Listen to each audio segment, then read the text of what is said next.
originally, ang awiting ito ay para sa mga kapatid na KNC. Kaso mas nakikita ko na mas ikaganda ang awiting ito kapag pangkalahatan. Kaya ang tune nito ay skiffy and joyful, pero ang mensahe ay para sa buong kapatiran. Ang mensahe nito ay dapat mahalin din ang Diyos 24/7 no matter what situation we have, dahil mahal niya tayo 24/7. Sobrang sayang feeling dahil dinala ko ang awiting 24/7. Bilang grand finalist na 7 aso. It has been a challenge for me dahil hindi ako sanay na gumamit ng Tagalog all throughout. Mas prefer ko mag-English. Kaya it was also a surprise and a blessing na sa awang tulong ng Diyos ay nakapaglikha ng isang awiting Taglish. Natutunan ko rin along the way mula weekly hanggang sa monthly finals na maging considerate tayo sa stylistic choice of writing natin. Dahil awiting para sa Diyos ang mga nilikha natin. Every syllable should breathe in every line, tulad ng pagpalit ko sa salitang paglilingkuran to papupurian.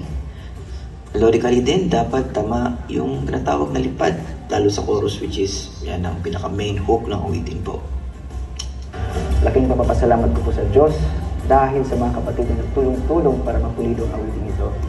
Mula sa elimination, sa weekly, hanggang sa kasalukuyan, kahit mga errors lang maliliit, mga minimal suggestions, ay lubos ko po pinapapasalamat po sa Panginoon. Salamat po sa Diyos.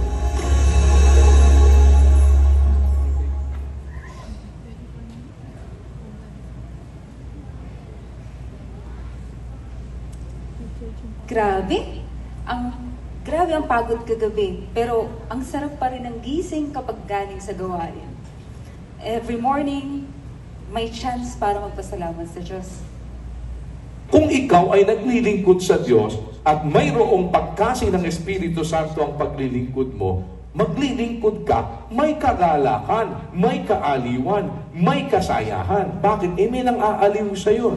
At higit sa lahat, kapatid na Rodel, ang Diyos umaaliw sa mabababang loob.